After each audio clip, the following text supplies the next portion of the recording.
जदि जन नारी निज कथा चिंता कला निज हिसाब रे बंचिया पई चाहिला सेटा स्वार्थपरता कुहा कि नारी निज कथा चिंता करिवो केतेबेले पूरा घरटार चाबी पेंथाटाକୁ से तार कानीरे बांधी थाए किंतु निज पई गोटे कोण न थाए। मु पुरुष विरोधी मोटे नुहे पुरुष तंत्रर विरोधी। जने नारी एकुटिया रहीकि ता जीवन को विथ डिग्निटी सम्मानर सहित निज दायित्व तुलेइकरी बंचिबा बहुत कष्ट। अनेक समय झीटी पाखरे बा नारी पाखरे भूल थाए। मु जदि गोटे पाद आगेबी ना आउ 10 पाद जने पळै आसी। पुरुष बहुत किछि भूली जिबा पई प्रेम करे, नारी बहुत किछि मने रखिबा पई प्रेम करे। दया करी केही लिव इन रे न जांतु। सेटा हो छोटे प्रचंड भयंकर जिंस आम समाज को भांगिबा पई।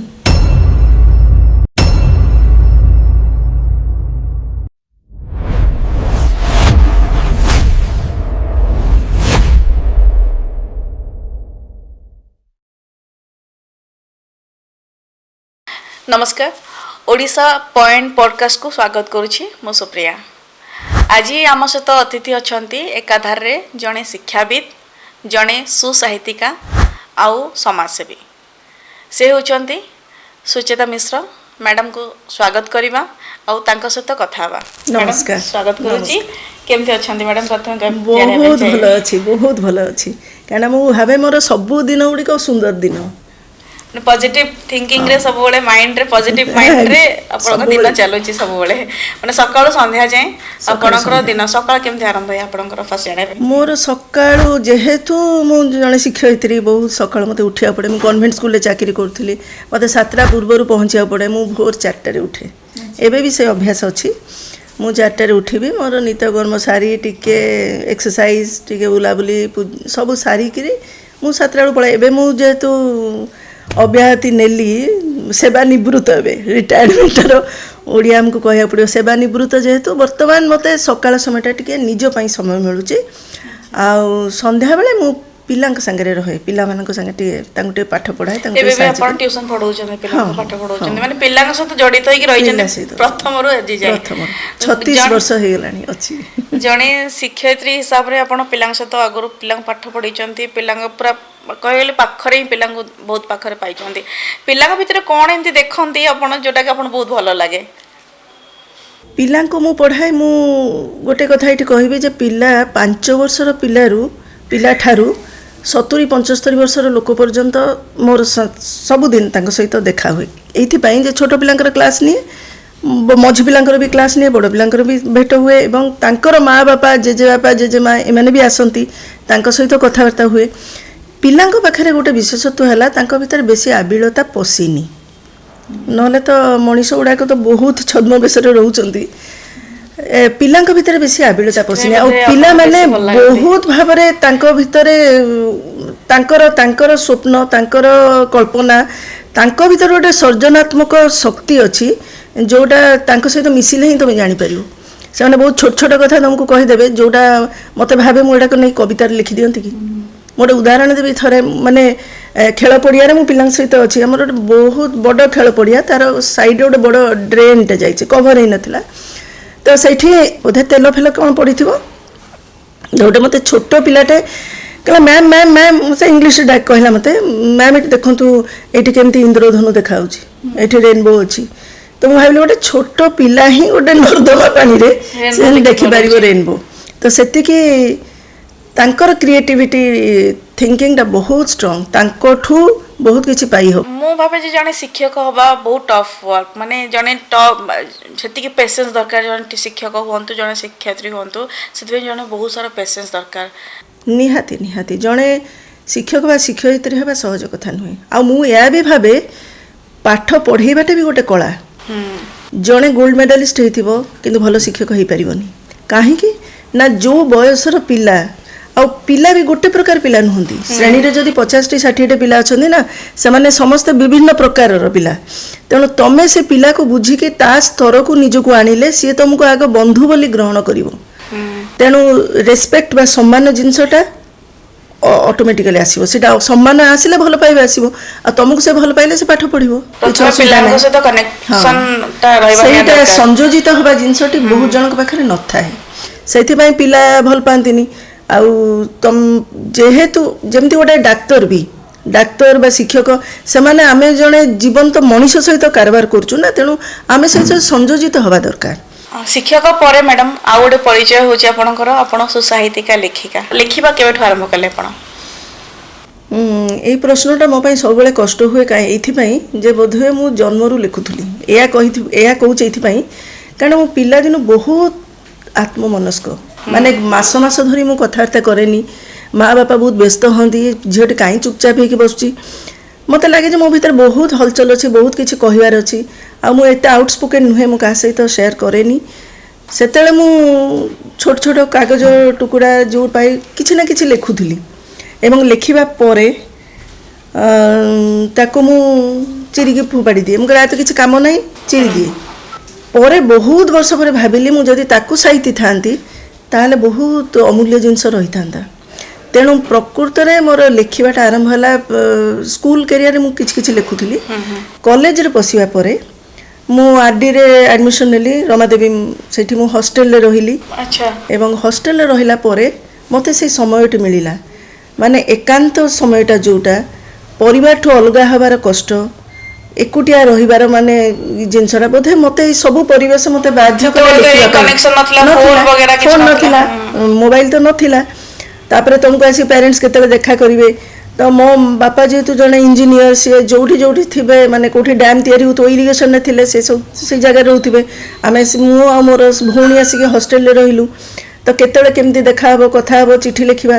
ମୋର ମନେ ଅଛି, ମୁଁ ଯେତେବେଳେ ପ୍ରଥମେ ଘର ଛାଡ଼ିକି ଆସିଲି, ମୋତେ ବାପା ଆଣିକିରି, ଆମେ ରେଙ୍ଗାଲିରେ ରହୁଥିଲୁ, ରେଙ୍ଗାଲି ଡ୍ୟାମ୍ ତିଆରି ହେଉଥିଲା, ତ ସେଠୁ ମୁଁ ଆସିଲି ଭୁବନେଶ୍ୱର ରମାଦେବୀରେ ପଢ଼ିବା ପାଇଁ। ତ ବାପା ମୋତେ ଆଣିଥାନ୍ତି ଛାଡ଼ିବା ପାଇଁ। ତ ଗୋଟେ ଆଇବିରେ ଆମେ ରହିଥାଉ ରାତିରେ। ମୁଁ ସେ ରାତିରେ ଗୋଟେ ଚିଠି ଲେଖିକିରି ଦେଇଥିଲି ବାପାଙ୍କୁ, ଯେ ଏଇଟା ମାଆଙ୍କୁ ଦେଇଦେବ। ବହୁତ ପରେ ମୋତେ ମା ସେ ଚିଠି ପଢ଼ିବା ପରେ ମା କହିଲେ ସେଇଟା ଚିଠି ନଥିଲା, ଚିଠିରୁ ଆଉ ଟିକେ ଅଧିକ କ'ଣ ଥିଲା। ତେଣୁ ପ୍ରଥମେ ମା ଜାଣିପାରିଲେ ଯେ ଏଇ ଝିଅଟି ପାଖରେ ଗୋଟେ କ'ଣ ଅଛି, ଏ ଯେମିତି ଲେଖୁଛି ସହଜରେ ଲେଖୁନି। ମନେ ଅଛି ଚିଠିରେ ମୁଁ ଖାଲି ଲେଖି, ମାନେ ଗୋଟେ ଅସହାୟତାଟା, ମାନେ ମୁଁ କେମିତି ଏକୁଟିଆ ହେଇଯାଉଛି, ଏତେ ବଡ଼ ପୃଥିବୀରେ ମୁଁ ବହୁତ ଏକା। ଯେମିତି ଗୋଟେ କଅଁଳ ବୟସରେ ହଠାତ୍ କିନା 10th ସରିଲା ପରେ ତୁମେ ହଷ୍ଟେଲକୁ ଆସିବ, ଯେହେତୁ ମୁଁ ଏତେ ମିଶୁକ ନଥିଲି, ସେଥିପାଇଁ ସେଇଆ ହିଁ ଲେଖିଥିବି। କିନ୍ତୁ ସେ ଚିଠିଟି ହଜିଗଲା, ମୁଁ ପାଇଲିନି। ପରେ ମା କେଉଁଠି ରଖିଲେ, କିନ୍ତୁ ସେଇଟା ହିଁ ମୋତେ ତାପରେ ମା କାରଣ ମୁଁ ଭଲ ଷ୍ଟୁଡେଣ୍ଟ ଥିଲି। ବାପା ଚାହୁଁଥିଲେ ମୋ ଝିଅ ମେଡ଼ିକାଲ ପଢ଼ିବ, କାହିଁକିନା ମୁଁ ଭଲ ଆର୍ଟ କରିପାରୁଥିଲି। ବାପା ବି ଲେଖନ୍ତି, ଆର୍ଟ କରନ୍ତି। ମୋର ବହୁତ ଚିତ୍ର, ଯେତେବେଳେ କବିତା ଲେଖୁନଥିଲି ମୋର ବହୁତ ଚିତ୍ର ଆଙ୍କିବା ଥିଲା ହବି। ତ ଅଙ୍କାଙ୍କି କରୁଥିଲେ। ସବୁ ପିଲାଙ୍କର ହଷ୍ଟେଲରେ ବାୟୋଲୋଜି କପିଟାରେ, ମାନେ ପ୍ରାକ୍ଟିକାଲ ଖାତାର ଚିତ୍ର ଗୁଡ଼ାକ ମୁଁ କରିବି, ସେମାନେ ପାଠ ପଢ଼ିବେ, ଏମିତି ଥିଲା। ତ ବାପା ଚାହୁଁଥିଲେ, କିନ୍ତୁ ମା କହିଲେ ନା, ମୋ ଝିଅକୁ ମୁଁ ଜାଣିଛି, ସିଏ ସେଇ କଟାକଟି କାମ କରିପାରିବନି, ଭବିଷ୍ୟତରେ ସେ କେବେ ବି ଯାଇକି ଡିସେକ୍ସନ୍ କରିପାରିବନି, ତାର ସେ ଆର୍ଟସ୍ ହିଁ ପଢ଼ୁ। ତେଣୁ କବିତା ଜିନିଷଟା ମୋ ଭିତରେ ଥିଲା। ମୁଁ ଭାବେ ଯେ ଗୋଟେ କବିଟିଏ ତିଆରି ହୁଏନି, କବିଟେ ଜନ୍ମ ହୁଏ। ବହୁତ ମଣିଷ, ଜାଣିଛ ସୁପ୍ରିୟା, ବହୁତ ମଣିଷ କବିତା ଲେଖନ୍ତିନି, କିନ୍ତୁ ତାଙ୍କ ଭିତରେ ଗୋଟେ କବି ଥାଏ, ସେଇଟା ରହିବା ଜରୁରୀ। ଗୋଟେ ଅନୁଭବରୁ କୁହାଯାଏ ନା, ଅନୁଭୂତିରୁ କବିତା ସୃଷ୍ଟି ହେଇଥାଏ। ହଁ, ନାଇଁ, ଅନୁଭୂତିରୁ ତ ହୁଏ। ବହୁତ କମ୍ କଳ୍ପନା ଲାଗେ ସେଇଥିରେ। ତମେ ଯେଉଁଟା ଅଙ୍ଗେ ନିଭେଇନ, ତମେ ଚାହିଁଲେ ପ୍ରବନ୍ଧଟେ ଲେଖିପାରିବ, ଗପଟେ ଲେଖିପାରିବ, କିନ୍ତୁ ଯେଉଁଟା ତମେ ତମ ଶିରା ପ୍ରଶିରାରେ ଯେଉଁ କଷ୍ଟଟା ଯାଇନି, ସେଟା ନହେଲେ ମୋତେ ଲାଗେ କବିତା ହେଇପାରିବନି। ବର୍ତ୍ତମାନ ବି ଆଜିକାଲି ସମସ୍ତେ ଭାବୁଛନ୍ତି ଯେଉଁ ସହଜରେ କବିତା ଲେଖିଦେବେ, ସେଇଟା ଭୁଲ। ଝିଅଟା ପୋଡ଼ିଗଲା, ତ 5 ଜଣ ଲୋକ କବିତା ଲେଖିଦେଇକି ସମାଜ ସବୁ ଛାପି ଦେଇଗଲେ। ଝିଅଟା କିରାସିନ ଢାଳିକି ପୋଡ଼ି ହେଇଗଲା, ସେଇଟା ଗୋଟେ ତଥ୍ୟ। ମୁଁ ସେଇ ତଥ୍ୟଟାକୁ ସତ୍ୟ କରିବା ପାଇଁ ମୋତେ ସେତିକି କଷ୍ଟ ନେବାକୁ ପଡ଼ିବ, ହେଲା। ସେଇ ଯେଉଁ ତାର ଯେଉଁ କଷ୍ଟଟା, ସେ କଷ୍ଟଟା ଯଦି ମୁଁ ଭୋଗିନି, ମୋ ଶିରା ପ୍ରଶିରାରେ ସେଇଟା ଯାଇନି, ମୋତେ ସେ ଯଦି କଲବଲ କରିନି, ମୋତେ କଷ୍ଟ ଦେଇନି, ତାହେଲେ ମୋତେ ସେଇ ଶବ୍ଦ ଆସିବନି। ମୁଁ ଯାହା ଲେଖିବି ସେଇଟା ସମାଜର ଗୋଟେ ଷ୍ଟେଟମେଣ୍ଟ, ତଥ୍ୟ ଭଳିଆ ହେବ। ତେଣୁ ଅଧିକାଂଶ କବିତା ଷ୍ଟେଟମେଣ୍ଟ ହେଇଯାଉଛି ସେଇଥିପାଇଁ ଯେ ଭାଗ ମାପ କରିକି, କୌଶଳ କରିକି ଜଣେ କବିତା କେବେ ଲେଖିପାରିବନି। ତେଣୁ ବହୁତ କବିତା ମୁଁ ଲେଖି ସାରିକି କାନ୍ଦି ପକାଏ, ବହୁତ କବିତା କାନ୍ଦି ସାରିକି ବି ଲେଖେ। ମୋର ସବୁ ଯୋଉ କବିତାରେ ଶବ୍ଦ ସେଟା ସବୁ ଥାଏ। ପୁରା ଅନୁଭୂତିରୁ ଆସେ। ହଁ, ସେଇ ଅନୁଭୂତି ଅନୁଭବରୁ ଆସେ। ଅନ୍ତରରୁ ଆସେ ସବୁ। ଆଉ ଗୋଟେ କଥା ବି ଜାଣିଛି, ଆପଣ ଏବେ ଯେ ମ୍ୟାରେଜ କରିନାହାନ୍ତି, ଆପଣ ଅବିବାହିତ, କାହିଁକି? ହଁ, ସେଇଟାର 108ଟା ଆନ୍ସର ମୁଁ ଦେଇ ଶହେରୁ ସାରିଲିଣି। ଅଳ୍ପ କିଛି ଦରକାର ହବ। ନାଇଁ ନାଇଁ, ବାହା ନହବାର କିଛି କାରଣ ନାହିଁ। ମୋର ବଡ଼ ଭଉଣୀ ଥିଲା, ସିଏ ବାହା ହେଲା। ମୋର ପିଲାଦିନୁ ମୁଁ କହିଛି ନା, ମୁଁ ଗୋଟେ ବହୁତ ଅଦ୍ଭୁତ ଭାବରେ ଭାବେ ଯେ ମୁଁ ପିଲାଦିନ ଯେମିତି ପିଲା ନଥିଲି, ସେମିତି ମାନେ ବହୁତ ଗଭୀର ମୁଁ ଭାବେ, ଚିନ୍ତା କରେ। ଗୋଟେ ଜିନିଷ ବା ଗୋଟେ ପଦାର୍ଥ ହଉ ବା ଗୋଟେ ଜୀବନ୍ତ ବା ଜଡ଼, ଯାହା ଭିତରେ ମୁଁ ବହୁତ ପୁରାପୁରି ସ୍କାନିଂ କରେ, ମୁଁ ପୁରା ପଶିଯିବି। ମୁଁ ତମକୁ ଦେଖୁଛି ନା, ମୁଁ ଖାଲି ତମ ଦେଖି କଥା ହଉନି, ମୁଁ ତମ ଭିତରେ ପଶି ସାରିଲିଣି। ତେଣୁ ସେଇ ଜିନିଷଟା ମୋର ବହୁତ ପିଲାଦିନରୁ ଥିଲା। ଗୋଟେ ଆମର ବଡ଼ ବଗିଚା ଥାଏ, ବଗିଚାରେ ଗୋଟେ ଦୋଳି ଥାଏ, ମୁଁ ଦିନ ରାତି ସେଇ ଦୋଳିରେ ବସିଥିବି। କ'ଣ ଭାବୁଥିବି, ବାପା ବହୁତ ବ୍ୟସ୍ତ ହୋଇପଡ଼ନ୍ତି। କ'ଣ ଦେଖ ତୋ ଭଉଣୀ କେମିତି, ତୋ ନାନୀ କେମିତି, ତୁ କାହିଁକି ଏମିତିଆ ହେଇଛୁ, ହସୁନୁ କାହିଁକି, କଥା କହୁନୁ କାହିଁକି, ମିଶୁନୁ କାହିଁକି। ମୁଁ କେବଳ ହଷ୍ଟେଲ ଗଲା ପରେ ଟିକେ ଟିକେ ଚେଞ୍ଜ ହେଲି, ନହେଲେ ମୁଁ ବହୁତ, ଏବେ ବି ଘରେ ମୁଁ ବହୁତ ଚୁପ୍ ରହେ। ତେଣୁ ସେଇ ଯେଉଁ ଜିନିଷଟି ଥିଲା, ତାପରେ ମୁଁ ବାହା ହେବା କଥାଟି ଯେତେବେଳେ ଆସିଲା, ପିଲାଦିନରୁ ଗୋଟେ କ'ଣ କେମିତି ମୋର ଥିଲା ଯେ ଗୋଟେ ଜୀବନ ମୁଁ ଏକୁଟିଆ ବଞ୍ଚିବି। ତାର ଏକମାତ୍ର କାରଣ ହେଉଛି ମୁଁ ବହୁତ ସମ୍ବେଦନଶୀଳ, ଯାହା କହନ୍ତି ସେନ୍ସିଟିଭ୍, ଓଭର ସେନ୍ସିଟିଭ୍। ମୁଁ ସେତିକି ଷ୍ଟ୍ରଙ୍ଗ, କିନ୍ତୁ ବହୁତ ସମ୍ବେଦନଶୀଳ। ମୋତେ ଯଦି କିଏ ପଦେ କ'ଣ କହିଦେବ, ସେଇଟା ମୋତେ ବହୁତ କାଟେ। ସେଇଟା ପ୍ରଥମ। ଦ୍ୱିତୀୟ ଜିନିଷ ହେଲା, ମୁଁ ମୋର ସ୍ୱାଧୀନତାଟାକୁ ବହୁତ ଭଲ ପାଏ। ସେ ଗୋଟିଏ କାରଣ। ତ ମା ବାପା ମୋତେ ବହୁତ ବାଧ୍ୟ କରିଛନ୍ତି, ବୁଝେଇଛନ୍ତି। ମୁଁ ତାଙ୍କୁ, ଏବେ ନାହାନ୍ତି ସେମାନେ, କିନ୍ତୁ ମୁଁ ତାଙ୍କ ପାଖରେ କୃତଜ୍ଞ ଯେ ମୋତେ ସେମାନେ ବାଧ୍ୟ କରିନାହାନ୍ତି, ଟାଣି ଆଣିକି ବେଦିରେ ବସିକି ବାହା ହ ସେମିତି କହିନାହାନ୍ତି। ମୁଁ କେବଳ ବୁଝେଇବାକୁ ତାଙ୍କୁ ଚେଷ୍ଟା କଲି ଯେ ଗୋଟେ ବାୟୋଲୋଜିକାଲ ନିଡ୍ ଅଛି, ଗୋଟେ ସାଇକୋଲୋଜିକାଲ ନିଡ୍ ଅଛି। ମାନସିକ ସ୍ତରରେ ଯଦି ତୁମର ସେଇ ମ୍ୟାଚିଂ ହେଲାନି, ତାହେଲେ ବହୁତ କଷ୍ଟ। ଆଉ ଗୋଟେ ସର୍ଜନଶୀଳ ମଣିଷ, ମୁଁ ଚିତ୍ର ଆଙ୍କେ, ମୁଁ କବିତା ଲେଖେ, ମୁଁ ଉପନ୍ୟାସ ଲେଖେ, ମୁଁ ଗପ ଲେଖେ, କ୍ରିଟିସିଜମ୍ ଲେଖିଛି, ମୁଁ ବହୁତ କିଛି ଲେଖିଛି। ମୋର ପଢ଼େଇବା, ମୋର ବଞ୍ଚିବା, ମୋର ସବୁ, ମାନେ ପୃଥିବୀଟାକୁ ମୁଁ ବହୁତ ଭଲ ପାଏ, ସାରା ମଣିଷକୁ ବି ସେତିକି ଭଲ ପାଏ। କିନ୍ତୁ ମୋତେ ତାପରେ ଜଣେ ବାଧା ଆସିଯିବ, ସେଇଟା ମୁଁ ଚାହେଁନି। ତେଣୁ ବହୁତ ଲୋକ କହନ୍ତି ତୁମେ ଏକୁଟିଆ। ମୁଁ କେବେ ବି ଏକୁଟିଆ ନୁହେଁ। ମୋ ଏକାନ୍ତଟାକୁ ବି ମୁଁ ବହୁତ ଭଲ ପାଏ। ମୋ ଏକାନ୍ତକୁ, ମୋ ଲୋନଲିନେସ୍, ମୁଁ ଲୋନଲି ନୁହେଁ, ମୋର ଏକାନ୍ତ, ମୋ ଲୋନଲିନେସ୍କୁ ମୁଁ ବହୁତ ବହୁତ ଭଲ ପାଏ। ଆପଣ ଏଇଟା ମାନୁଛନ୍ତି ଯେ ବାହାଘର ପରେ ସ୍ୱାଧୀନତା ହରାଇ ବସନ୍ତି ସମସ୍ତେ? ନାଇଁ, ଏମିତି ତ କହିହେବନି, କିନ୍ତୁ ବହୁତ ଲୋକ ସପୋର୍ଟ ବି ପାଇଛନ୍ତି, ମୁଁ ସେଇଟା ମନା କରିବିନି। ବହୁତ ପୁରୁଷ ଅଛନ୍ତି। ମୋତେ ଯେହେତୁ ମୋର ଅଜନ୍ମା କବିତା ବହିଟି ସାହିତ୍ୟ ଏକାଡେମୀ ପାଇଲା ଏବଂ ସବୁଗୁଡ଼ିକ ନାରୀ ଧର୍ମୀ କବିତା, ଯେହେତୁ ମୁଁ ନାରୀର କଷ୍ଟ ମୁଁ ବେଶୀ ଭଲ ଦେଖିପାରେ।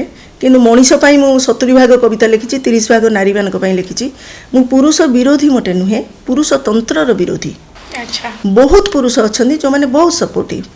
ତେଣୁ ନାରୀ ପୁରୁଷ ବୋଲି କିଛି ନାହିଁ। ଯେଉଁଦିନ ସେଇଟା କଟିଯିବ, ସେଇ ଦିନ ବହୁତ ସୁନ୍ଦର ପୃଥିବୀଟେ ତିଆରି ହେବ। ଗୋଟେ ନାରୀ ହିସାବରେ ମୁଁ ଆପଣଙ୍କୁ, ଆପଣ ବି ଜଣେ ନାରୀ, ଗୋଟେ ମନରେ ପ୍ରଶ୍ନ ଆସୁଛି।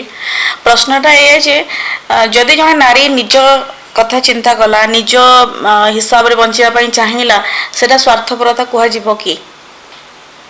ନାରୀ ନିଜ କଥା ଚିନ୍ତା କରିବ କେତେବେଳେ, ମୋତେ କହୁନ? ଗୋଟେ ଘରକୁ ସେ ସଜାଡ଼ିବ। ସେଠି ଆମେ ଶୁଣ, ପିଲାଦିନ ମୁଁ ସେଇ ଗୋଟେ ଜିନିଷ ଛୋଟ, ଦେଖି ଏଇ ଆସିଛେ। ଘରଟିକୁ ମୁଁ ସଜାଡ଼ିଲି, ପୁରା ଘରଟାର ଚାବି ପେନ୍ଥାଟାକୁ ସେ ତାର କାନିରେ ବାନ୍ଧିଥାଏ, କିନ୍ତୁ ନିଜ ପାଇଁ ଗୋଟେ କୋଣ ନଥାଏ। ବୁଝିପାରୁଥିବ ମୋ କଥା? କବିତା ଭଳି ଲାଗିପାରେ। ସେ ଭାବୁଥିବ ଯେ କେଉଁ କୋଣଟାରେ ମୁଁ ବସିବି, ଯେଉଁଟା କେବଳ ମୋର ହେଇଥିବ।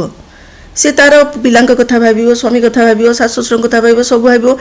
ମୋର ଆଉ ପ୍ରତ୍ୟେକ ନାରୀ ଜଣେ ଜଣେ କବି। ସେ ମୋଟେ କବିତା ଲେଖୁନଥିବା, ପାଠ ପଢ଼ିନଥିବା ନାରୀଟିଏ ଏତେ ସୁନ୍ଦର ଚିତାମୁରୁଜ ପକାଇ ଦିଅନ୍ତି, ଏତେ ସୁନ୍ଦର ରାନ୍ଧଣା ରାନ୍ଧି ଦିଅନ୍ତି, ଏତେ ସୁନ୍ଦର କଥା କହିପାରନ୍ତି, କଥା କଥାରେ ଗୋଟେ ଗୋଟେ କବିତା କହିଦେଇ ପାରନ୍ତି। ମୋତେ ସବୁ ନାରୀଙ୍କ ଆଖିରେ କବିତା ହିଁ ଦିଶେ। କିନ୍ତୁ ଜିନିଷଟି ହେଉଛି ଯେ ଦାୟିତ୍ୱ ଗୋଟେ ପ୍ରକାର ଜିନିଷ, ଦାୟିତ୍ୱ ଲଦି ଦିଆଯିବା ଗୋଟେ ଜିନିଷ। ଗୋଟେ ଅବିବାହିତା ନାରୀର ପୃଥିବୀଟା ବହୁତ ବଡ଼, ଆଉ ଏଇଟା ସହଜ ନୁହେଁ। ଜଣେ ନାରୀ ଏକୁଟିଆ ରହିକି ତା ଜୀବନକୁ ୱିଥ୍ ଡିଗ୍ନିଟି, ସମ୍ମାନର ସହିତ ନିଜ ଦାୟିତ୍ୱ ତୁଲେଇକିରି ବଞ୍ଚିବା ବହୁତ କଷ୍ଟ। ମୋତେ ବହୁତ ଜଣ ଆସି କହନ୍ତି, ଅପା ଆମେ ଆପଣଙ୍କ ଭଳିଆ ବାହା ହେବୁନି। ବହୁତ ଏଇ ଝିଅମାନେ ଲେଖୁଛନ୍ତି। ମୁଁ କହିଲି, ସିଏ ବି ଗୋଟେ ସାଧନା। ଏଇଟା ସହଜ ନୁହେଁ ଯେ ତୁମେ ବାହା ନ ହେଇକି ରହିବ, ସିଏ ବି ସହଜ ନୁହେଁ। ୱିଥ୍ ଡିଗ୍ନିଟି, ସମ୍ମାନର ସହିତ। ତେଣୁ ମୁଁ ଏକୁଟିଆ କେତେ ଜାଗାକୁ ଯାଉଛି, କେତେ ଲୋକଙ୍କ ସହିତ ଭେଟୁଛି, କେତେ ପ୍ରକାର କାମ କରୁଛି, କିନ୍ତୁ ମୋ ସମ୍ମାନରେ ଗୋଟେ ଠୋପାଟେ ବି ନଷ୍ଟ ହେବନି। ତେଣୁ ସେଇ ଲକ୍ଷଣ ରେଖା ମୁଁ ତିଆରି କରିଛି। ଆଉ ସେଇଟା ଭାବେ ଯେ ସେଇ ଯେଉଁ ଶକ୍ତିଟା ଭଗବାନ ବା ପ୍ରକୃତି ନାରୀକୁ ଦେଇଛି। ଯେଉଁଠି ଯେଉଁ ଦୁର୍ଘଟଣା ବା ଅଘଟଣ ଘଟେ, କିଛି ତ ଅଘଟଣ ଘଟେ, ମୁଁ ରାସ୍ତାରେ ଗଲି ଆକ୍ସିଡେଣ୍ଟ ହେଇଗଲା, ସେ ଗଲା, କାହାକୁ ଭିଡ଼ି ନେଇକି ଧର୍ଷଣ କରିଦେଲେ, ସେ ଅଲଗା କଥା। କିନ୍ତୁ ଅନେକ ସମୟରେ ଝିଅଟି ପାଖରେ ବା ନାରୀ ପାଖରେ ଭୁଲ ଥାଏ। ମୁଁ ଯଦି ଗୋଟେ ପାଦ ଆଗେଇବି ନା, ଆଉ 10 ପାଦ ଜଣେ ପଳେଇ ଆସିବ। କିନ୍ତୁ ନାରୀ ଯଦି ତା ମର୍ଯ୍ୟାଦାଟାକୁ ଜଗିକି ରହିଛି ନା, ସେଠି କେହି ବି ଆପଣଙ୍କୁ କରିପାରିବେନି, କିଛି ବି ଆପଣଙ୍କର ସମ୍ମାନ ହାନି ହେବନି। ତାର ପ୍ରମାଣ ହେଉଛି ମୁଁ ନିଜେ ନିଜକୁ ସେଇଟା କହେ। ଆଉ ସେଇଟା ମୁଁ ମା ବାପାଙ୍କୁ କହିଥିଲି ଯେ ମୋତେ ଗୋଟେ ଜୀବନ ଦିଅ ଯେଉଁଟାରେ ମୁଁ ଏକୁଟିଆ ବଞ୍ଚିକି ତ ମୁଁ ଦେଖେଇ ପାରିବି ଯେ ମୁଁ ସମ୍ମାନର ସହିତ ବଞ୍ଚିପାରୁଛି, ଖୁସିରେ ବଞ୍ଚିପାରୁଛି। ନିହାତି ଭାବରେ ଆଉ ସେଇଥିପାଇଁ ମୁଁ ଶିକ୍ଷକତାଟାକୁ ବି ବାଛିଲି। ମୁଁ ବହୁତ ଭଲ ଷ୍ଟୁଡେଣ୍ଟ, ମୁଁ ବହୁତ ଭଲ ଷ୍ଟୁଡେଣ୍ଟ, ମାନେ ବ୍ୟାଙ୍କିଂରେ ଯାଇଥାନ୍ତି କି ଅନ୍ୟ କିଛି କରିଥାନ୍ତି, କ'ଣ ମୁଁ ଶିକ୍ଷକତାଟାକୁ ବାଛିଲି ସେଇଥିପାଇଁ। ମୋ ଯେହେତୁ ମୋ ସହିତ ମୋ ସ୍କୁଲରେ ଯେଉଁ ସାଙ୍ଗମାନେ ମୋର ପଢ଼ୁଥିଲେ ସେମାନେ ବୁଝିପାରନ୍ତିନି, ବେଳେବେଳେ କହନ୍ତି ଆହା ଆମେ ଭାବୁଥିଲୁ ତୁ ସବୁବେଳେ କ୍ଲାସ୍ରେ ଫାଷ୍ଟ ହେଉଥିଲୁ, ଆମେ ଭାବୁଥିଲୁ ତୁ IAS ଅଫିସର ହେବୁ, ତୁ ଏମିତି କ'ଣ ହେଲା, ତୋ ଜୀବନଟାକୁ ତୁ ସାକ୍ରିଫାଇସ୍ କରିଦେଲୁ, ଆହା ତୁ ବାହା ହେଲୁନି। ମୁଁ କହିଲି ନା, ମୁଁ ଜୀବନଟାକୁ ବର୍ବାଦ କରିନି, ମୋର ବର୍ବାଦ ଜୀବନଟାକୁ ନେଇକି ମୁଁ ବହୁତ ଗର୍ବ କରେ। ତୁମେ ଯେଉଁଟାକୁ ବର୍ବାଦ କହୁଛ ସେଇଟା ନୁହଁ। ଜୀବନରେ କିଛି ପାଇବା ପାଇଁ କିଛି ଛାଡ଼ିବାକୁ ପଡ଼େ। ତ ଠିକ୍ ଅଛି, ମୋ ଲାଇଫଟାକୁ ମୁଁ ଏମିତି ତିଆରି କରିଛି, ଯାହା ତିଆରି କରିଛି ସେଇଟା ମୋର ହାତ ତିଆରି, ତେଣୁ ମୋତେ ଦୁଃଖ ଲାଗେନି, ମୋତେ ଭଲ ଲାଗେ, ମୁଁ ଖୁସି। ଆଜ୍ଞା, ନିଜ ଲାଇଫ୍ ନିଜ ରୁଲ୍ ହିସାବରେ ଆପଣ ଚଲାଉଛନ୍ତି। ବଟ୍ ସେଟା ଦେଖୁଥିଲି ଆପଣ ଯେତେବେଳେ ଏଣ୍ଟ୍ରି କଲି, ଘର ସାମ୍ନାରେ ବହୁତ ସାରା ଗଛ ଆପଣଙ୍କର, ଏଇଟା ଗୋଟେ ରୁଚି ଅଛି ବୋଧେ ଆପଣ ମାନେ ସେ ଶିକ୍ଷକତା ପରେ ମାନେ ଲେଖିବା ପରେ ବି ଆହୁରି କିଛି ରୁଚି ରଖନ୍ତି ଆପଣ? ମୋର ବହୁତ, ମୁଁ ଗୀତ ଶୁଣିବାକୁ ଭଲ ପାଏ। ଗୀତ ଆମ ଘରେ, ମୋର ଭାଇଟି ବହୁତ ଗୀତ ଫୀତ ସେ ସେଇ ଲାଇନ୍ରେ ସେ ଅଛି। ସଙ୍ଗୀତ ମାନେ କଳାଟା ଆମ ଘରେ ପୁରା ଅଛି, ଭରପୁର କହିବାକୁ ପଡ଼ିବ। ତେଣୁ ଗୀତ ମୁଁ ବହୁତ ଭଲ ପାଏ। ନିଜେ ନ ଗାଇଲେ ବି ପିଲାଦିନେ ଶିଖୁଥିଲି, ଦେଖିଲି ସବୁଗୁଡ଼ାକ ହେବନି, କିଛି ଛାଡ଼ିବାକୁ ପଡ଼ିବ, କିନ୍ତୁ ଗୀତ ମୁଁ ଶୁଣେ ଭଲ ପାଏ। ଆଉ ଗଛକୁ ମୁଁ ବହୁତ ଭଲ ପାଏ। ତୁମେ ଜାଣିନ, ବେଳେବେଳେ ମୁଁ ଥରେ କନ୍ଧମାଳ ସେତେବେଳକୁ ଯାଇଥିଲି, ସେଇ ସମୟରେ ବହୁତ ବଡ଼ ବଡ଼ ଉଚ୍ଚା ଉଚ୍ଚା ଗଛ ସବୁ ସେଠି। ମୋତେ ସବୁ କହିଲେ ଆଜ୍ଞା ସେ ଗଛ ପାଖରେ ଆପଣ ଯାଇ ଛିଡ଼ା ହେଇଯିବେ, ସେଇଟା ସବୁ ଔଷଧୀୟ ଗଛ, ଆପଣଙ୍କର ଅଧା ରୋଗ ଭଲ ହେଇଯିବ। ଗୋଟେ ବଡ଼ ଅଶ୍ୱସ୍ଥ ଗଛ କି ବରଗଛ ଦେଖିଲେ ମୋର ବେଳେବେଳେ କ'ଣ ଇଚ୍ଛା ହୁଏ ଜାଣିଛ ନା, ମୁଁ ଯାଇ ତାକୁ କୁଣ୍ଢେଇ ପକାନ୍ତି, ମୁଁ କୁଣ୍ଢେଇ ପକାଇ କାନ୍ଦି ପକାନ୍ତି। ମୋତେ ଏତେ ଭଲ ପାଏ ଗଛ, ମୁଁ ତ ବହୁତ ଭଲ ପାଏ ମୁଁ ଗଛମାନଙ୍କୁ। ଆଉ ଜାଣିଛ ଗଛମାନେ ମଣିଷଠୁ ବି ଭଲ, ସେମାନେ ଏତେ ବୁଝନ୍ତି। ବିଶ୍ୱାସ କରିବ କି ନାହିଁ, ମୋର ଗୋଟେ ଗଛ ଅଛି, କାମିନୀ ଗଛ, ମୋର ଗୋଟେ ଗଛ ଅଛି। ଏଇଟା ମୁଁ ଜାଣିନି, ଚାହିଁଲେ ଏଡ଼ିଟ୍ କରିଦେଇ ପାରନ୍ତି ଆପଣ, କିନ୍ତୁ ମୁଁ କହୁଛି କଥାଟା। କାମିନୀ ଗଛ ଗୋଟେ ଛୋଟ ଗଛଟା ଆଣି ମୁଁ ବଗିଚାରେ ପୋତିଥିଲି। ସେ ଗଛଟା ବହୁତ ବଡ଼ ହେଲା, ଯେତିକି ହେଇଯିବା କଥା, କିନ୍ତୁ ସେଇଥିରେ ଗୋଟେ ବି କଢ଼ କି ଫୁଲ କିଛି ଆସିଲାନି। ତ ମୋ ଘରେ ସମସ୍ତେ କହିଲେ, ମୋର ସାନ ଭାଇର ସ୍ତ୍ରୀ ଅଛି, କହିଲା ନାନୀ ଏ ଗଛକୁ କାହିଁକି ଆପଣ ରଖିଛନ୍ତି, ଏହାକୁ କାଟନ୍ତୁ, ଏଡ଼େ ବଡ଼ ଗଛଟା, ଜଙ୍ଗଲୀ ଗଛଟା, ଏଇଟା ଫୁଲ ଫୁଲ ଫୁଟୁନି। ମୁଁ କହିଲି ହଉ। ଦିନେ ସନ୍ଧ୍ୟାବେଳେ ବେଶ ମୋର ପାଚିରି ଡେଇଁକି ଉଚ୍ଚ ହେଇଯାଇଛି ଗଛଟା, ମୁଁ ତା ପାଖରେ ଯାଇ ଛିଡ଼ା ହେଲି। ଛିଡ଼ା ହେଇକି କହିଲି ତୋତେ କାଟିବାକୁ ପଡ଼ିବ, ତୁ ତ ଫୁଲ ଦେଉନୁ, କିଛି ଫୁଲ ଦେଉନୁ, କିଛି ନାହିଁ, କ'ଣ ବୋଧେ କିଏ ଭୁଲ ଭାଲ କହିକି କ'ଣ ଲେଇ ଦେଇଛି ଗଛଟେ, ତାକୁ ଏମିତି ଆଉଁସି ଦେଇକି କହୁଛି ଯେ ମୁଁ ତୋତେ ଗଛଟା କାଟିବି କେମିତି। ତାର କେତେ ଦିନ ପଳେଇଛି, ମାନେ ସପ୍ତାହେ ପରେ ମୁଁ ଦିନେ ମାର୍କେଟ ଯାଇଛି, ମାନେ ଫେରୁଛି, ମୋ ଗଳି ଭିତରେ ପଶିଲା ବେଳକୁ ଏତେ ବାସ୍ନା ହେଉଛି। ତ ମୋ ଘର ସାମ୍ନାରେ ଜଣେ ବୟସ୍କ ସ୍ତ୍ରୀ ଲୋକର, ସିଏ ବାଲକୋନିରେ ଛିଡ଼ାଇ କହୁଛନ୍ତି ଆରେ ତୁ ଯା, ତୁ ବାଲକୋନିରେ ଯା, ଦେଖିବୁ କ'ଣ ହେଇଛି। ମୁଁ ଯେତେବେଳେ ଯାଇକି ବାଲକୋନିରେ ଦେଖୁଛି, ମାନେ ପେନ୍ଥା ପେନ୍ଥା ଧଳା ଫୁଲ, ମାନେ ଗଛଟା ପୁରା ଭର୍ତ୍ତି ହେଇଯାଇଛି, ମାନେ ବାସ୍ନା ଯେ ବାସ୍ନା କହିବା କଥା ନାହିଁ। ମୁଁ ସେଇଦିନ ତଳକୁ ଆସିଲି, ସେ ଗଛକୁ, ସତ କଥା ଏଇଟା, ମୁଁ ସେ ଗଛକୁ ଧରିକି କାନ୍ଦିଲି। ମୋତେ ବହୁତ କଷ୍ଟ ଲାଗିଲା ଯେ ମୁଁ ଏମିତି ଭାବିଥିଲି କାହିଁ ଯେ ତୋତେ କାଟିଦେବି ବୋଲି। ତେଣୁ ଗଛମାନେ ଆମର କଥା ଶୁଣନ୍ତି, କିଏ ବିଶ୍ୱାସ, ମାନେ ମୁଁ ଗୋଟେ ପଢ଼ିଥିଲି, ଆମର ଜଗଦୀଶ ଚନ୍ଦ୍ର ବୋଷ ସେ କହିଥିଲେ ନା, ତୁମେ 2ଟା ମନି ପ୍ଲାଣ୍ଟ ରଖ, ଗୋଟାକୁ ମ୍ୟୁଜିକ୍ ଶୁଣାଅ, ଆଉ ଗୋଟେ ଗଛକୁ ସବୁ ଦେଉଥିବ, ପାଣି ପବନ ସୂର୍ଯ୍ୟକିରଣ ଦେଉଥିବ, କିନ୍ତୁ ଆଉ ଗୋଟେ ଗଛକୁ ତୁମେ ମ୍ୟୁଜିକ୍ ଶୁଣାଉଥିବ। ପରୀକ୍ଷା କରିକି ତୁମେ ବି ଦେଖିବ ସେଇ ଗଛଟା କେତେ ଶୀଘ୍ର ବଢ଼ିବ। ତେଣୁ ଗଛର ଜୀବନ ଅଛି, ସେ କେବଳ କଥା କହିପାରେନି, ନହେଲେ ସେ ଭଲ ପାଏ, ଆମକୁ ବି ଭଲ ପାଏ ସେ। ଆଜ୍ଞା, ଆପଣଙ୍କ ମୁହଁରୁ କିଛି ଶୁଣିବା ପାଇଁ ଚାହିଁବି, ଗୋଟେ ପକ୍ତି ତ ବହୁତ ଲେଖିଛି, ବହୁତ ବହି, ମାନେ 8-10ଟା ବହି ହେଇଗଲାଣି କବିତାର ନାଁ ହେଉଛି ଛୋଟ ଝିଅ। ଛୋଟ ଝିଅ ଏବେ ଏବେ ଫେରିଛି ତାର ଧୂଳି ଖେଳରୁ, ଛୋଟ ଝିଅ ଏବେ ଏବେ ଫେରିଛି ତା ଧୂଳି ଖେଳରୁ। ଏବେ ସେ ପ୍ରାର୍ଥନା ବୋଲିଥାନ୍ତା, ପାଠ ଲେଖିଥାନ୍ତା, ଜେଜେମା ଠାରୁ ଗପ ଶୁଣିଥାନ୍ତା, ଆସନ୍ତାକାଲି ହେବାକୁ ଥିବା କଣ୍ଢେଇ ବାହାଘରରେ ଆୟୋଜନ କରିଥାନ୍ତା। ସେ ଜାଣିପାରିଲାନି କାହିଁକି ତାଙ୍କ ନିଜ ଘରର ଏରୁଣ୍ଡି ବନ୍ଧ ସାପ ଭଳି କାମୁଡ଼ି ଧରିଲା ତାର ଗୋଡ଼କୁ। ଘରର ଗୋଟେ ସ୍ନେହୀ ବିଶ୍ୱସ୍ତ କାନ୍ଥ କାହିଁକି ହଠାତ୍ ଜନ୍ତୁ ଭଳି ମାଡ଼ି ବସିଲା ତାର କଅଁଳ ଦେହକୁ। ରକ୍ତ ଜୁଡ଼ୁବୁଡ଼ୁ ତା କଣ୍ଢେଇକୁ ଛୋଟ ଝିଅ ଏବେ ନେବ କଳ ପାଖକୁ ଧୋଇବାକୁ। ଛାତି ଭିତରେ ଅନବରତ ଝରୁଥିବା ରକ୍ତକୁ ସେ ସେମିତି ଅଧୁଆ ଛାଡ଼ିଦେବ। ସେ ପ୍ରାର୍ଥନା ବୋଲିବ, ପାଠ ଲେଖିବ, ଜେଜିମାର ଗପରେ ବାହାରୁଥିବା ରାକ୍ଷସ ସତ ବୋଲି ଜାଣିପାରିବ। ସେ ପ୍ରାର୍ଥନା ବୋଲିବ, ପାଠ ଲେଖିବ, ଜେଜିମାର ଗପରେ ବାହାରୁଥିବା ରାକ୍ଷସ ସତ ବୋଲି ଜାଣିପାରିବ। ପୃଥିବୀ ସେମିତି ଘୁରୁଥାଉ କି କେଉଁଠି ଗୋଟେ ହୁଲସ୍ତୁଲ ହେଇଯାଉ, କିଛି ଯାଏସେନି। ଛୋଟ ଝିଅ ନାରୀ ପାଲଟିବାର ବହୁତ ଆଗରୁ ନାରୀ ହେବାର ବିଭତ୍ସ ଦୁର୍ଭାଗ୍ୟକୁ ବୁଝି ସାରିଥିବ। ଛୋଟ ଝିଅ ନାରୀ ହେବାର ବହୁତ ଆଗରୁ ନାରୀର ବିଭତ୍ସ ଦୁର୍ଭାଗ୍ୟକୁ ବୁଝି ସାରିଥିବ। ଏଇ ବହିର ନା ଅଜନ୍ମା ଦେବାର କିଛି ଅଜନ୍ମା ଏଇଥିପାଇଁ ଦେଲି ଯେ ଲୋକ କହିଲେ ଯେ ହଁ ଯିଏ ଜନ୍ମ ହେଇନି, ମୁଁ କହିଲି ପ୍ରକୃତରେ ନାରୀଟେ ଜନ୍ମ ହେଇନି, ସେଇଦିନ ଜନ୍ମ ହେବ ଯେଉଁଦିନ ସିଏ ଆଉ ସେକେଣ୍ଡ ସିଟିଜନ୍ ବୋଲି ଲୋକ ତାକୁ ଭାବିବେନି। ଏବେ ଝିଅମାନେ ତା ସହିତ ସଂଘର୍ଷ କରୁଛନ୍ତି। ଗୋଟେ ସମୟ ଥିଲା ଆମର ସମୟ, ସେ ସମୟ ତ କଟିଲାଣି। ଏବେ ଝିଅମାନେ ଯେଉଁ ରାସ୍ତାରେ ଯାଉଛନ୍ତି, ମୁଁ କହୁନି ଯେ ସେଇଟା ସବୁବେଳେ ବି ଠିକ୍ ରାସ୍ତା, କିନ୍ତୁ ସେଇଟା ହେବ। ଗୋଟେ ପଟକୁ ତମେ ଅବଦମିତ କରିକି ରଖିଲେ ଆଉ ଗୋଟେ ପଟ ଆଗ୍ନେୟଗିରି ଉଠିବ। ବର୍ତ୍ତମାନ ସେଇ ସମସ୍ୟାଟି ହେଇଛି। ମୋତେ ଥରେ ଜଣେ ପଚାରୁଥିଲେ, ମ୍ୟାଡ଼ାମ୍ ଆପଣ ଏମିତି କହୁଛନ୍ତି ନାରୀଙ୍କ ଉପରେ, ଆପଣ ଜାଣିଛନ୍ତି ପୁରୁଷମାନେ କେମିତି ଅତ୍ୟାଚାରିତ ହେଉଛନ୍ତି? ନାରୀମାନେ କରୁଛନ୍ତି, ନାରୀମାନେ ବି ଅତ୍ୟାଚାରିତ କରୁଛନ୍ତି ପୁରୁଷଙ୍କୁ। ମୁଁ କହିଲି ସେଇଟା କେମିତି ହେବନି?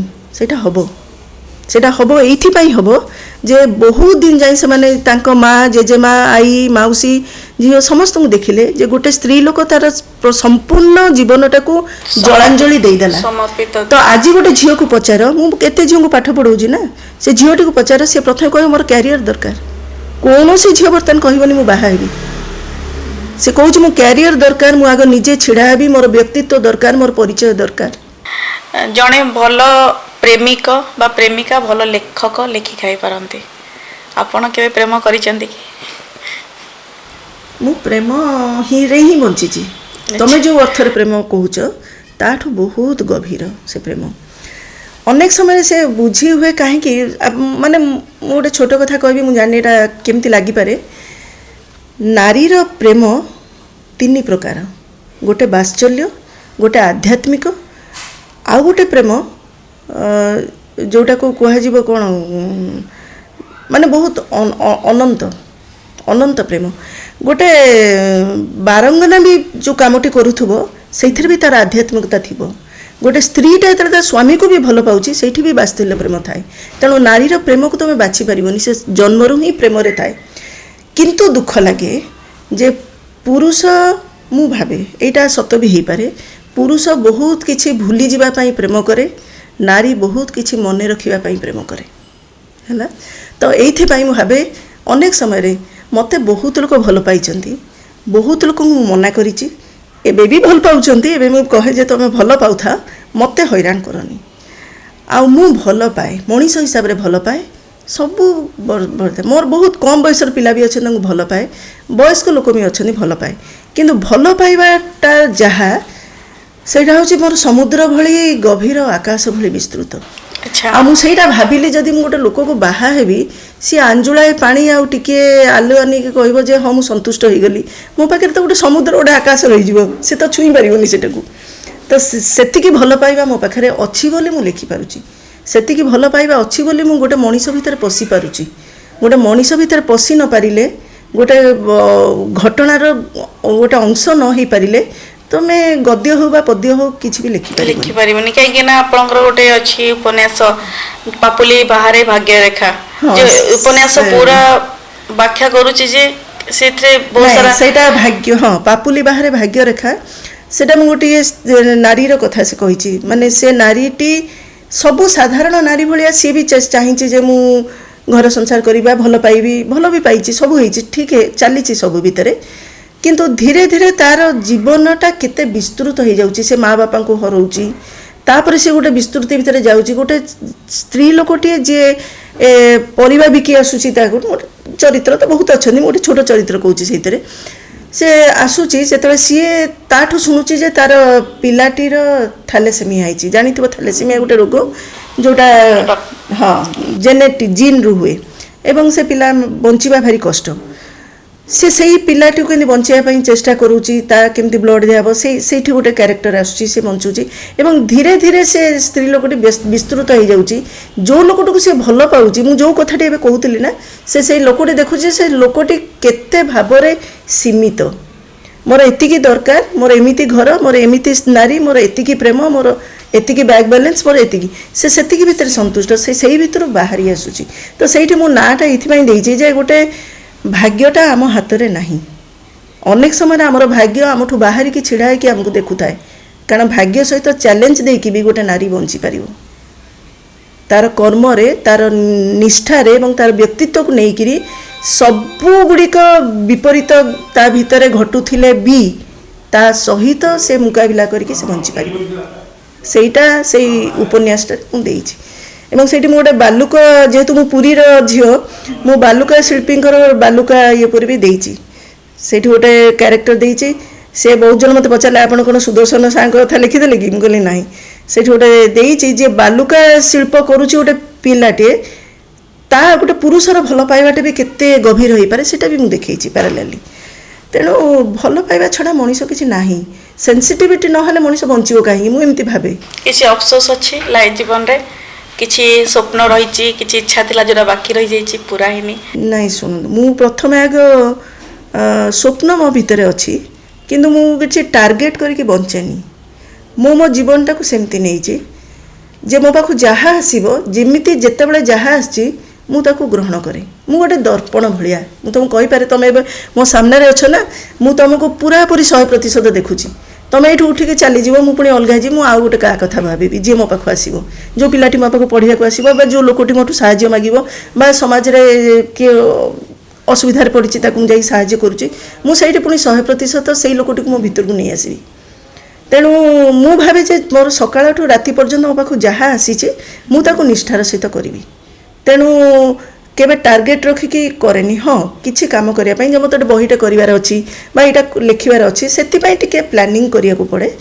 ଅଦରୱାଇଜ୍ ମୋର ଏଇଟା ପାଇବାର ଅଛି, ସେଇଟା ପାଇବାର ଅଛି, କୌଣସି ପୁରସ୍କାର, କୌଣସି ସମ୍ମାନ ଯାହା କିଛି ମୁଁ ଜୀବନରେ ପାଇଛି, ମୁଁ ତ ଚାହିଁନଥିଲି ଶିକ୍ଷୟିତ୍ରୀ ହେବା ପାଇଁ। କିଛି କରିବାକୁ ଇଚ୍ଛା ରଖିଛନ୍ତି? ହଁ, ଆଗକୁ ମୋର କରିବାକୁ ଇଚ୍ଛା, ଏଇଥିପାଇଁ ମୁଁ ସେଥିପାଇଁ ପିଲାମାନଙ୍କ ସହିତ ଅଛି। ଜୀବନଟା ସରିଗଲା ମୁଁ ସେଇଟା ଭାବେନି। ଯେହେତୁ ବର୍ତ୍ତମାନ କ'ଣ କୁହାଯିବ, 60 ବର୍ଷ ହେଲାଣି, କିନ୍ତୁ ମୁଁ ଭାବେନି ଯେ ମୋ ଜୀବନଟା ସରିଗଲା ବୋଲି। ପ୍ରଥମରୁ ଶେଷ ଯାଏଁ ପୁରା ଆପଣଙ୍କ ସହିତ କଥା ହେଉଛି, ଏମିତି ଲାଗୁଛି ପୁରା ପଜିଟିଭନେସ୍ ମୋ ପାଖରେ ଭରି ଭରି ମାନେ ମୋର ପାଖକୁ ଆସୁଛି। ନା, ସେ ପଜିଟିଭ ହେବାକୁ ପଡ଼ିବ, କାହିଁକିନା ସକାଳୁ ପେପରଟା ଖୋଲିଲେ ଆଜ୍ଞା ଆପଣ ଯେଉଁ ଖବର ଗୁଡ଼ିକ ବଡ଼ ବଡ଼ ଅକ୍ଷରରେ ପାଇବେ ସେଗୁଡ଼ାକ ଏତେ ବିଷାଦପୂର୍ଣ୍ଣ ଯେ ଆପଣ ବେଳେବେଳେ ଇଚ୍ଛା ହେବ ଯେ ପେପରଟି, ଗୋଟେ କେଉଁ କବିତାରେ ଲେଖିଥିଲି, ରକ୍ତରେ ଜୁଡ଼ୁ ବୁଡ଼ୁ ଖବର କାଗଜଟି ମୋର ପଡ଼ିଥିବ ସକାଳୁ ଦୁଆର ଖୋଲିଲା ବେଳକୁ, ମୁଁ ଗୋଟେ କବିତାରେ କେଉଁ ଧାଡ଼ିରେ ଲେଖିଥିଲି। ତ ଭଲ ଲାଗିବନି। ଆମେ ଭାବିବାନି ଯେ ସବୁଯାକ ବିସଙ୍ଗତି କେବଳ ଆମ ଚାରିପାଖରେ ବେଢ଼ି ରହିଛି। ଯୁଦ୍ଧ ହେଇଯାଉଛି, ଯୁଦ୍ଧ ଭିତରେ କେତେଟା AI ଜେନେରେଟେଡ୍ ପିକ୍ଚର ବା କେଉଁଠି ପ୍ରକୃତରେ ବୋମା ଫୁଟିଛି ଆମେ ଜାଣୁନି।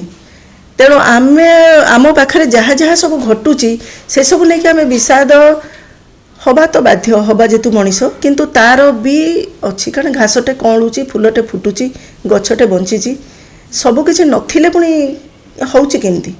କିଛି ଗୋଟେ ଅଛି ପଜିଟିଭ୍ ଯେଉଁଟା ଅଛି।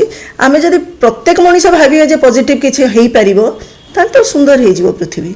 ନାରୀ ହିସାବରେ ଆଜିର ଜେନେରେସନ୍ ଯେଉଁ ଭଳିଆ ଆପଣ ଦେଖୁଛନ୍ତି, ଆମ ଜେନେରେସନ୍, ଆପଣଙ୍କ ଜେନେରେସନ୍ ଆପଣ ଦେଖିଛନ୍ତି, ତ କ'ଣ ପରାମର୍ଶ ରହିବ ଆପଣଙ୍କୁ ଆଜିର ଜେନେରେସନ୍ ପାଇଁ?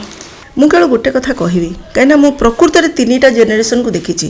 ମୋ ପୂର୍ବ ଜେନେରେସନ୍, ମୋର ଏବଂ ମୋ ପର ଜେନେରେସନ୍, ମୁଁ 3ଟା ଜେନେରେସନ୍କୁ ଦେଖୁଛି ଏବଂ ପରିବର୍ତ୍ତନ ବି ଦେଖୁଛି।